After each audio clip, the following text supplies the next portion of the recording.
भाजपा कार्यालय में अभी हम खड़े हुए हैं और यहाँ पर जो डाइट डीएलएड के जो स्टूडेंट्स हैं वो यहाँ पर पहुँचे हुए हैं। कुछ मांगें उनकी हैं।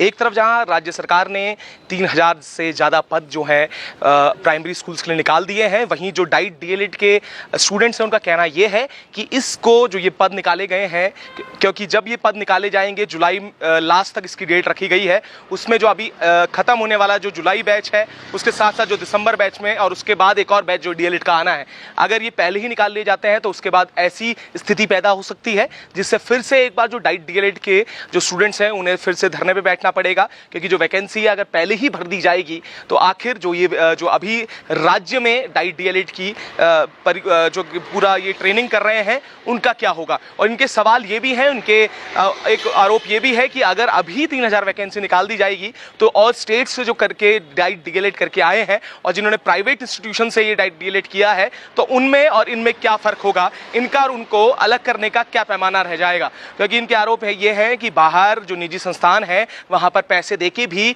डिप्लोमा जो लोग हैं वो ले रहे हैं और इनके सवाल जायज़ भी नज़र आते हैं। पर कहीं ना कहीं जो डाइट डीएलएड के इससे पहले के छात्र हैं उनमें भी खुशी की लहर है कि जो वैकेंसी निकाली गई है सरकार द्वारा उनमें उन्हें ज्वाइनिंग मिलने जा रही है। अब ये देखना होगा कि डाइट डीएलएड के जो आपस में जो रार है वो भी बरकरार है और साथ में एक बड़ा प्रश्न चिन्ह खड़ा हुआ है कि सरकार ने जो 3000 वैकेंसी निकाली है उसमें विरोध कहीं ना कहीं इन लोगों को नजर आ रहा है। उनका कहना है कि इसको एक चरणों में इसका भाग कर दिया जाए, जिसमें जो 3000 वैकेंसी है उसे बांट दिया जाए, जिससे जो डाइट डीएलएड के तमाम जो ट्रेनिंग है, जो ट्रेनिंग करके अब आएंगे, जो बैच निकलेगा, उन तमाम बैचों को इसमें नियुक्ति मिल सके। तो अब देखते हैं कि जो यहाँ डाइट डीएलएड वाले लोग पहुंचे हुए हैं उनका क्या कुछ कहना है इस पूरे विषय को लेकर। आप भी सुनिए कि उन्होंने क्या कुछ कहा है इस विषय को लेकर। क्या नाम है और भाजपा कार्यालय क्यों पहुंचे हुए हैं आप लोग? सर, मेरा नाम शुभम नौटियाल है और आपने कल सुना होगा कि कल 3000 लगभग पदों पर प्राइमरी में शिक्षक भर्ती हो रही है और आपको जानकर ये हैरानी होगी, अभी डाइट से केवल 327 अभ्यर्थियों का ही डीएलएड हो पाया है और एक जो उनका वेटिंग का है वो आपके 1 महीने बाद होगा और 6 महीने बाद हम 600 अभ्यर्थी पास आउट हो जाएंगे। और आप ये देखिए कि उस 3000 वैकेंसी में लग कौन रहा है, 2600 लोग वो लग रहे हैं जो दूसरे राज्यों से डीएलएड करके आ रहे हैं और जो विद्यार्थी जो यहाँ का डीएलएड पास नहीं कर पाए एंट्रेंस, वो बाहर जाके कर रहे हैं, उन्हें आप ले रहे हैं। यहाँ पर सरकार कहती है कि हम प्राइवेट से डीएलएड इसलिए नहीं कराते हैं क्योंकि हमें गुणवत्तापूर्वक शिक्षा देनी है। और वो गुणवत्तापूर्वक शिक्षा कैसे मिल रही है जब आप उन्हीं अभ्यर्थियों को ले रहे हैं जो यहाँ का एग्ज़ाम क्लियर नहीं कर पाए। और आपकी पॉलिसी क्या है इसमें कि आप प्राइमरी में शिक्षक कौन भर्ती करेंगे, इसको लेकर कुछ भी हमें बताया नहीं जाता। हम जिनसे भी बात कर रहे हैं तो उनसे कह रहे हैं कि हमारे हाथ में कुछ नहीं है, वैकेंसी निकल चुकी है, अब कुछ नहीं हो सकता। और इसके बाद जो भविष्य में क्या होगा, भविष्य में दोबारा से यही होगा। तो अगर ऐसा होना है तो सरकार पहले ही बोल दे कि हर कोई एमपी हरियाणा से डीएलएड करके आ जाए, आपको हम सरकारी नौकरी दे देंगे और हम ये डाइट से डीएलएड बंद कर देंगे। सबसे अच्छा तरीका तो यही है। तो हम लोग भी अपने 2, 2.5, 3 साल बर्बाद ना करते हैं। वेटिंग वालों के तो 4 से 5 साल बर्बाद हो चुके हैं और अब उन्हें क्या किया, 1 महीने पहले वैकेंसी निकाल दिया, वो बेचारे अब कोर्ट जाने को मजबूर हैं। अब देखिए, हमारी कोई व्यक्तिगत तो किसी से ऐसा नहीं है, दुश्मनी है या कुछ है। हम लोग केवल एक चीज़ कहना चाहते हैं कि जब आपके पास इतनी ज़्यादा वैकेंसीज़ हैं तो इसे आप चरणवार क्यों नहीं निकालते। 1500 आप इस बार निकाल दीजिए, 1500 हमारे लिए निकाल दीजिए। अब 6 महीने बाद क्या होगा, फिर से हम सड़कों पे होंगे कि हमें वैकेंसी दीजिए, वैकेंसी दीजिए। तो सरकार कहेगी अभी तो हमने 3000 निकाली थी, तुम कौन सी वैकेंसी की बात कर रहे हो। और सुनने में ये भी आ रहा है कि एक और डीएलएड का बैच निकलेगा, उनके लिए कहाँ से वैकेंसी आएगी जब हमारे लिए वैकेंसी नहीं होगी। तो ये बहुत अजीब सी स्थिति है और जब पूछने जाओ तो किसी के पास कोई जवाब ही नहीं है। उनके पास ये है कि हमारे पास वैकेंसी थी, हमने सारी निकाल दी। तो ये मतलब अजीब गरीब चीज़ है, हमें कुछ समझ ही नहीं आ रहा हम क्या करें इस पर।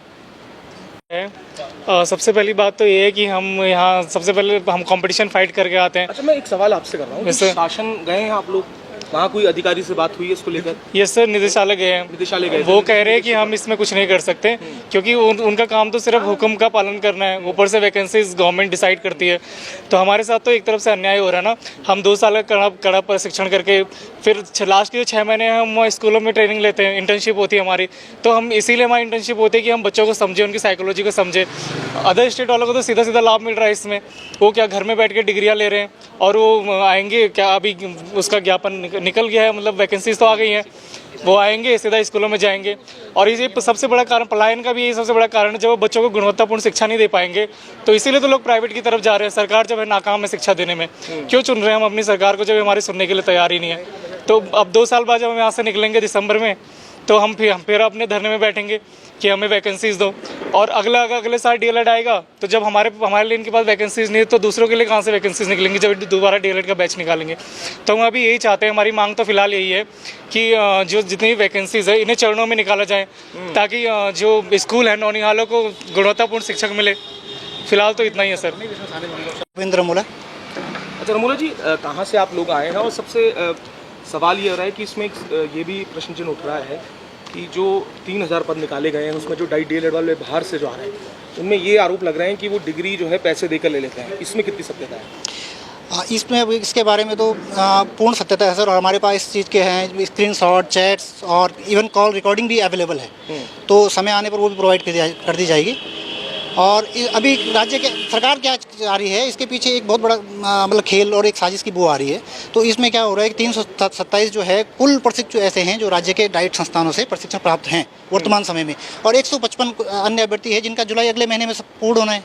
इसके बाद लगभग 600 प्रशिक्षु जो हैं इनका दिसंबर में जो है प्रशिक्षण पूरा होना है।